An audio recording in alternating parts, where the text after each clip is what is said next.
Hello and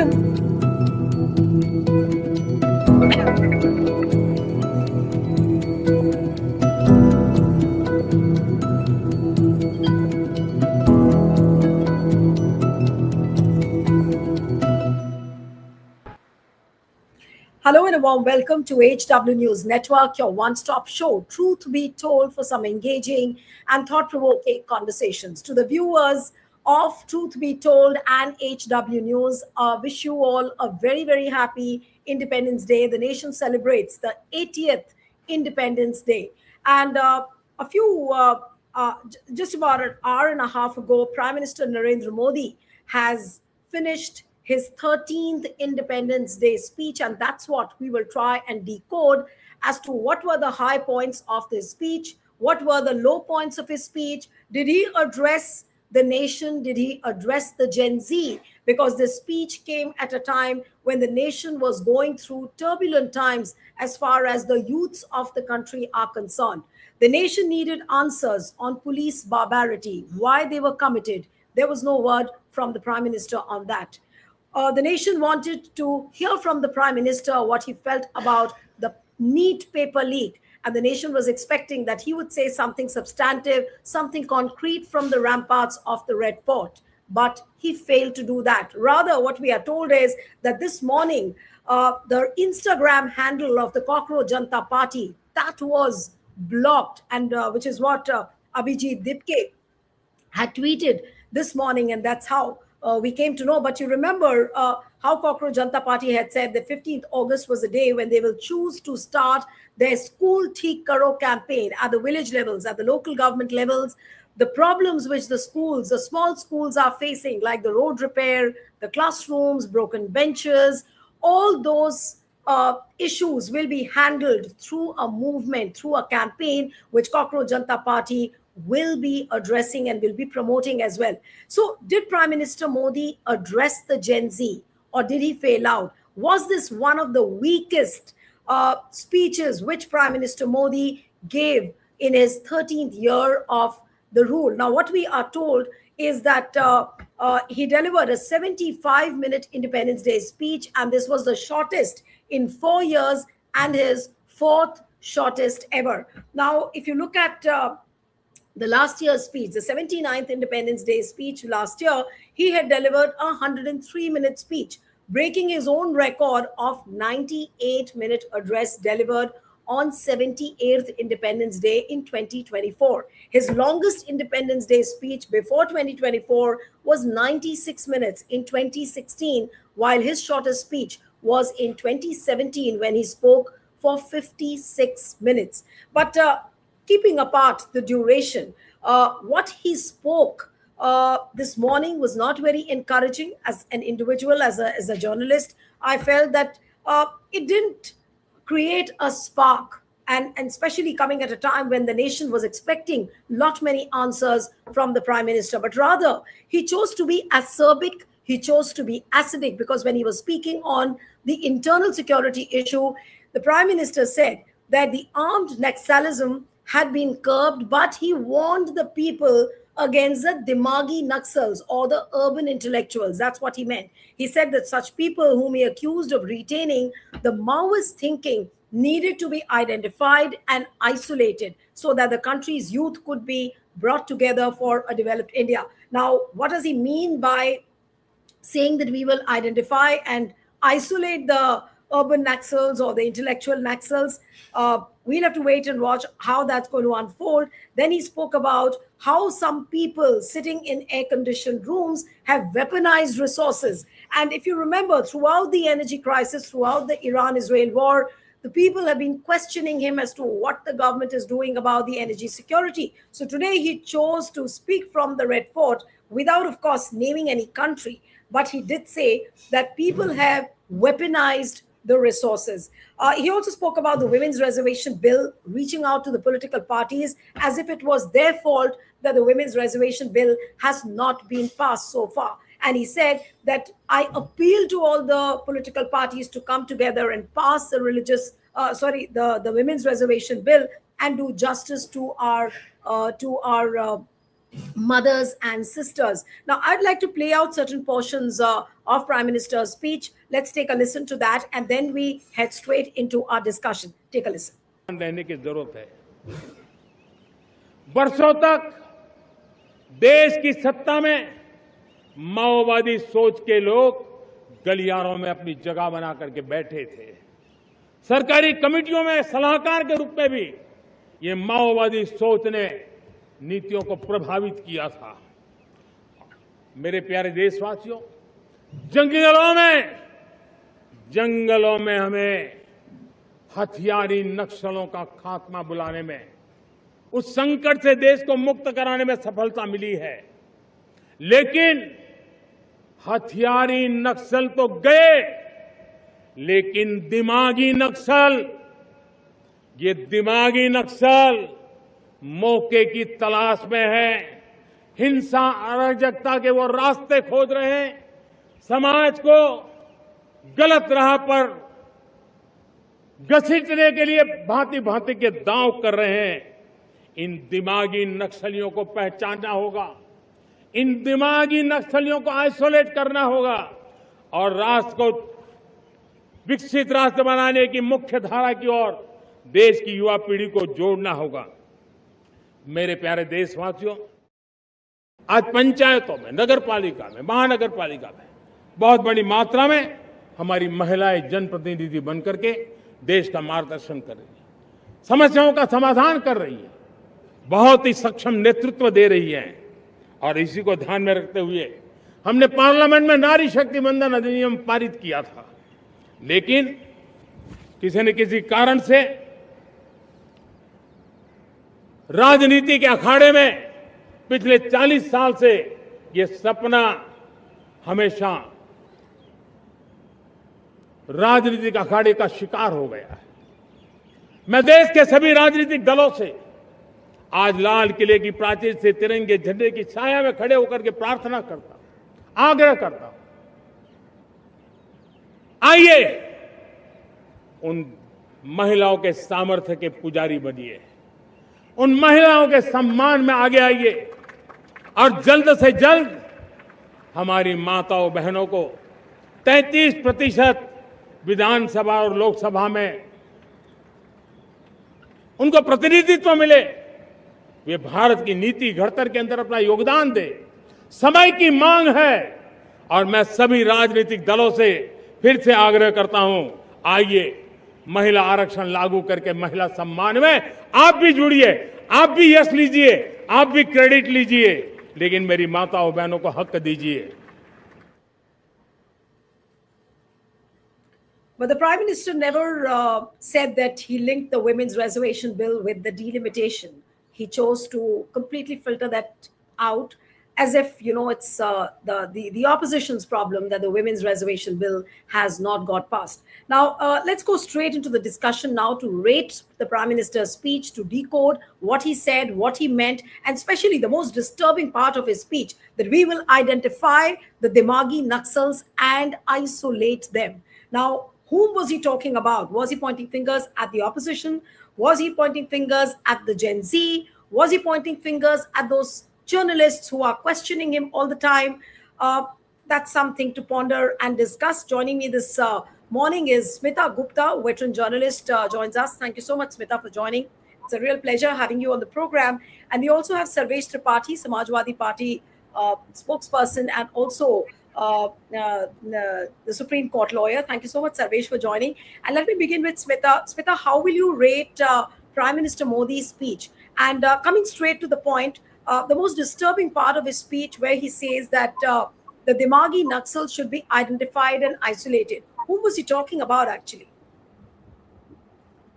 See, firstly, he looked a bit tired today. He didn't project that kind of powerful look today. I mean, that's just a comment on the way he looked. But as far, as you pointed out in your introductory remarks, everyone was expecting him to address the youth issue, but not just in a general sort of way, but address the youth movement that we saw in the last couple of months, which sort of climaxed in the Jantar Mantar protest. But he sidestepped that completely and announced a few programs in which he used a word for the youth, which I personally don't like, which is Labharti, beneficiary, as though it is some arms that you. I mean, he uses it for everybody. He uses it for women, all the sort of welfare programs that are there. Uh, Labhartiyon ke liye. We are, as citizens, we are beneficiaries. Not that we have a right to the go, what the state has. So when he addressed the youth, what did he announced a few programs for them? I'll just go just three programs which he announced. One was the free online coaching network. See, now first of all, online coaching, it means that the people, the children who are supposed to get the benefit of this should have access to a proper computers and so on. There are many children who don't have it in the rural areas. We noticed it during COVID when a lot of school children were being taught through mobile phones and things. And I remember it was less than 30% in rural areas. Fine. Then this mass AI skill training. It's not a new program. It was announced last year. He may have made it larger, but it's not a new program. And the third one, which he talked about, the Viksit Bharat Rozgar Yojana, where he'll give 15,000 rupees a month to freshers. This is also an old scheme. So it's not something that he's addressing the current problem. It was there on the books already. Smita, did you also feel, I mean, when I was listening to Prime Minister Modi's speech this morning, I almost felt for the first 30 minutes that I felt that as if, you've heard that speech repeatedly for the last 7 years, especially the first 30 minutes of his speech. Yeah, it was a repetition. And, it's like there didn't even seem to be any order. It was just full of slogans, Viksit Bharat, Atmanirbhar Bharat. And incidentally, Atmanirbhar Bharat, I'm much older than both of you. I heard it as a child because it was Nehru who talked about self-sufficiency. He's the one who said that we should, so repackaging old slogans. But the shocking thing was that he didn't address the core issue that the students had raised about the way the exams are conducted. There was no announcement. See, for instance, Tamil Nadu has announced that now they're going to do away with pre-medical entrance exams. Class 12 will be the examination. So if you can announce something like that, for instance, that from now on, and we don't need any more, once you pass, you concentrate on your class 12 examination, because that will be the entrance exam for all university admissions. That would have been some kind of reform. But this is all cosmetic. And the second part that I found disturbing, that from urban Naxals, which, now he has coined a new word, Dimagi Naxals. So it goes beyond people of a leftist ideology, anybody who does not agree with him, So people, academics, journalists. Right. But one quick question, and then I'll go to Sarvesh.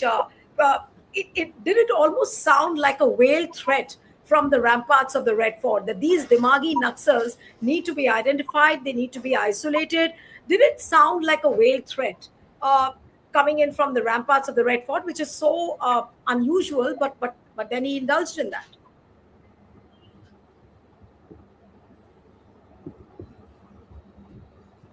Yes, Smita?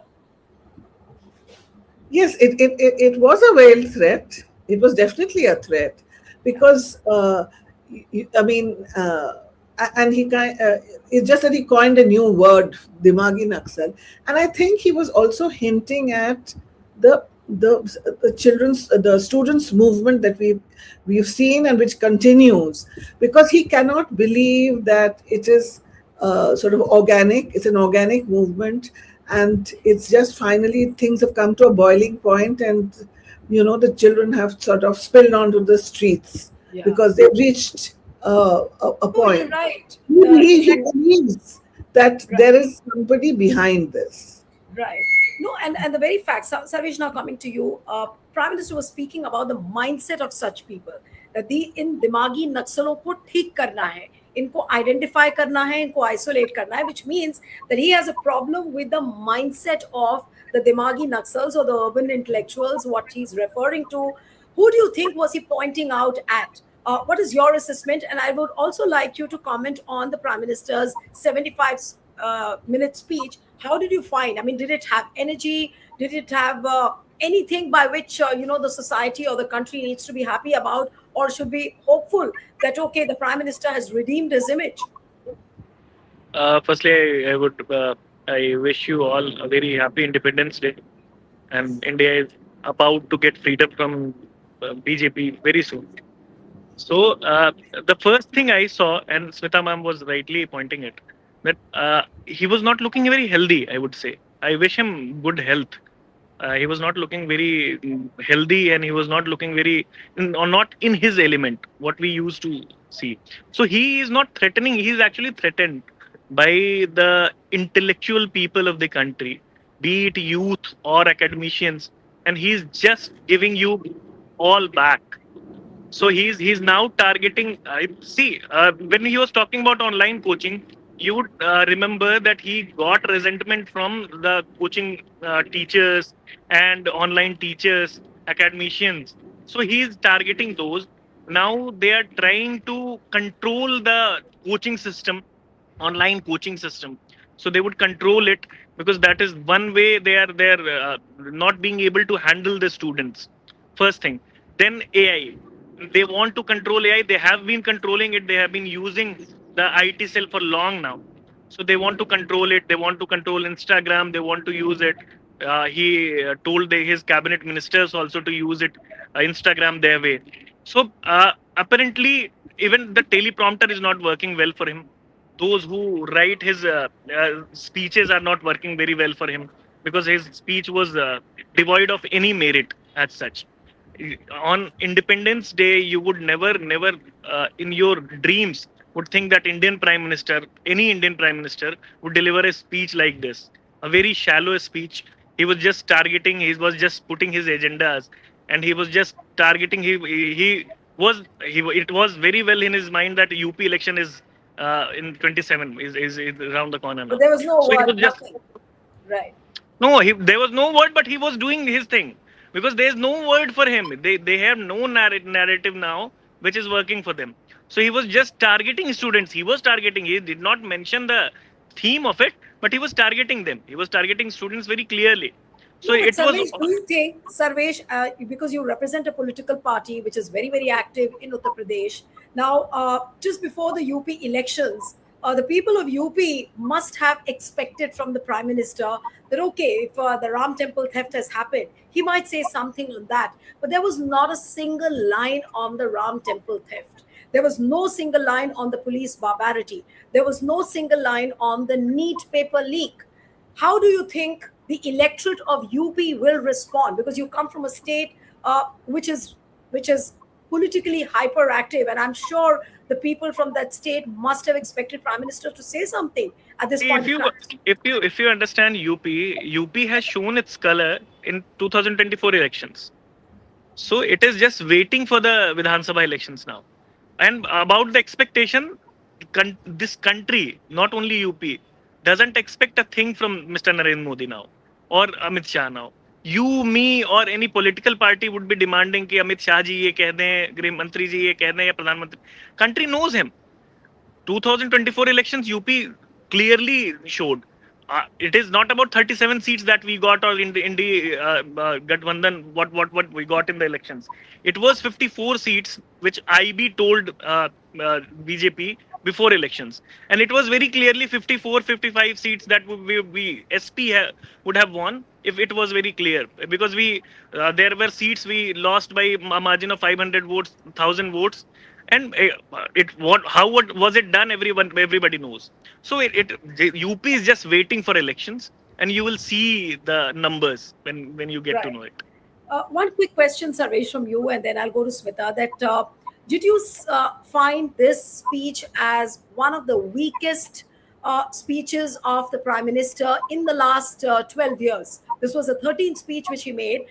Was this one of the weakest, and where he lacked total confidence. There was no confidence. And what would you say to the body language, the way he was speaking, the way he was pronouncing the words, the way he conducted himself at the ramparts? What would you say to that? I started with that only, Nilu. He's not looking healthy, not in good shape. And when I talk healthy, I would use the definition of WHO. So health combines the mental state as well. So he's not confident at all. He Right, knows he's trembling now, and this government is trembling now. So it is very clear that even the teleprompter is not serving him well. right. All right. Now let me come to Smita. I think Sarvesh is in a hurry, so he'll have to go. Thank you so much, Sarvesh, for joining. Smita, Prime Minister's speeches, if you look at in the last 12 years, it was full of rhetoric, it was full of gaslighting. But even that also doesn't seem to be working at all. Did you also feel so? And what is the problem now with his speeches? Because the narrative has gone so much against the government that no matter what he says, no matter what he speaks, is just not clicking. Well, I think there are two things. One is he's run out of ideas. How many new phrases can you coin? You've stolen some from the past, you've invented some, so he's run out of that. Secondly, I think he if you notice in any speech that he's made in these in the years that he's been in power, both as chief minister of Gujarat as well as prime minister, I think long ago some PR person must have explained to him that never address any bad news in your speech. So, because then you get associated with it. You'll find that he rarely, even if there's some big tragedy, he very rarely uh, comes out and says, "I'm so sorry, so many people died because this bridge collapsed," or it's a normal thing. We have seen leaders in the past, whenever there's been a tragedy or something has gone wrong, they come forward and they say, "Yes, this has gone wrong, and we will do better next time." If it's a natural tragedy, also they'll say, "Okay, we'll do something." So he doesn't ever refer to bad news. I mean, bad news for him, because he feels that it weakens his, strength, weakens him as the prime minister. you Right. know and The, I want also to refer to the other thing about the women's thing. I mean, this is such hypocrisy. The women's reservation bill has been passed. It's an act of parliament. Now it is for the government to notify it, and so that it becomes functional. Why do you have to make it part of an omnibus bill in which you include delimitation, which is such a contentious issue? It means that you're not interested in addressing the women's issue for two reasons.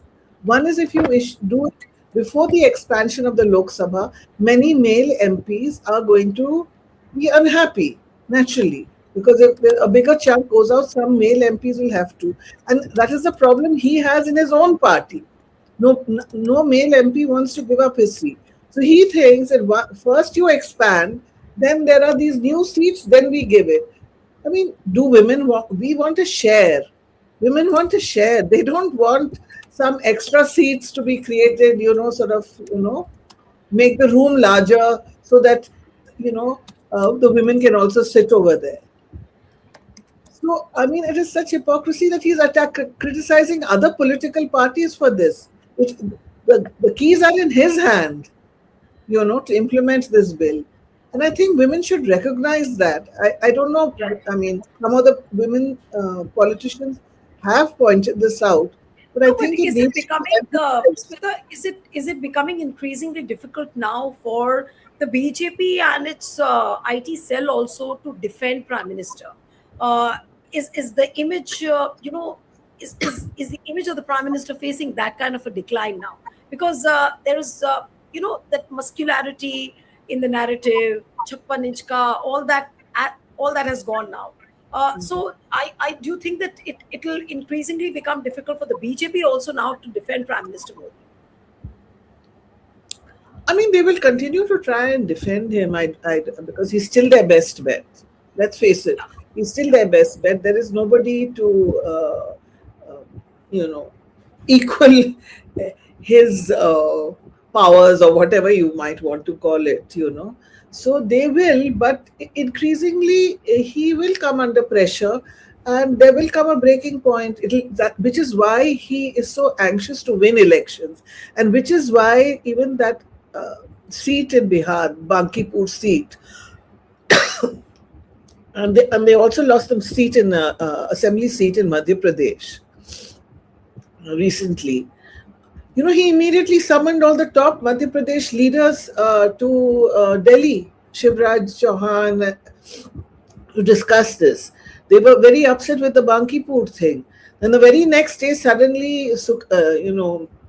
Badal is brought to Delhi, and he has a one-on-one with the Prime Minister, because now he quickly wants to revive the relationship with the Akali Dal ahead of the Punjab elections next year.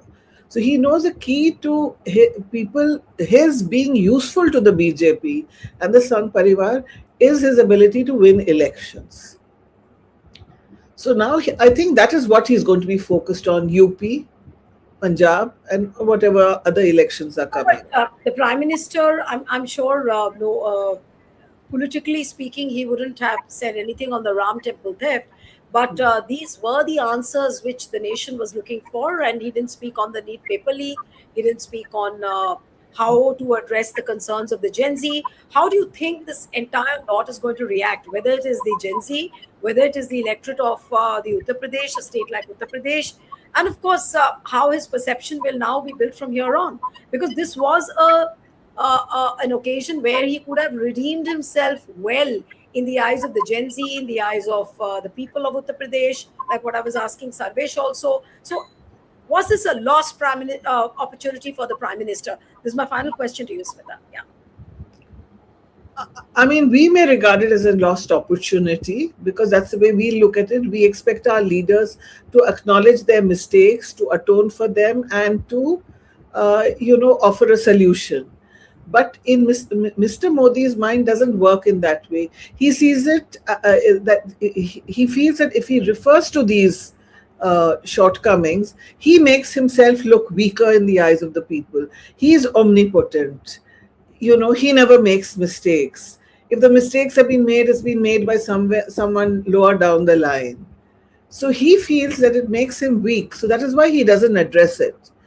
So far, a majority of the people have clearly been, going along with it, thanks to the fact that he has been able to divide the country on communal lines. Because that has really been the key to his success. The fact that he has successfully polarized the nation. Now, will this Gen Z movement, which was classless, which was casteless, which was cut across religious boundaries, will this new generation look at it differently, and will that make a difference? That is what we have to see. And if I can just raise one issue, one Yeah, more, yeah, please. just beneath the dais, if you saw, there was a flag stuck on the wall. It was the lines were curved. It was cut in half, and the saffron, instead of being on the top, was at the bottom. And if you Oh, read the flag code of India, it says that you cannot use it as a decoration. It cannot. It When it is displayed, it oh, has to be displayed in full. So I'm just wondering, is this a violation of the flag code? You cannot use it as a decoration. You may use a sort of saffron buntings and green buntings and white buntings, but you can't if use a you, flag like this. and you cannot, I mean, and it's cut in half if you take a look. Right. That was So a brilliant someone observation. who's so particular Right. about the nation and giving us lessons about standing up for the national anthem. Now he's added the Bande Mataram, to make us feel even more patriotic. To see a mutilated flag just in front of the dais, I don't know. And it had the saffron at the bottom. Well, that was a brilliant observation by you, and I'm wondering whether the opposition parties also would pick up this issue. But yeah, I mean, the 80th Independence Day speech of the Prime Minister was very, very disappointing, and more disappointing because he did not address the Gen Z. He did not talk about the neat paper leak. He did not talk about the Ram Temple theft. He did not talk about the police barbarity, and these were the answers which people were expecting that in some form or the other, Prime Minister should have addressed, which he failed to do so. Now, from here on, how difficult or how dangerous the journey is going to be, the political journey for the Prime Minister, for the people of the country, will it be? I don't know. Let's wait and watch. But interesting times ahead, surely. Thank you so much, Smita, for joining on HW News. Thank you.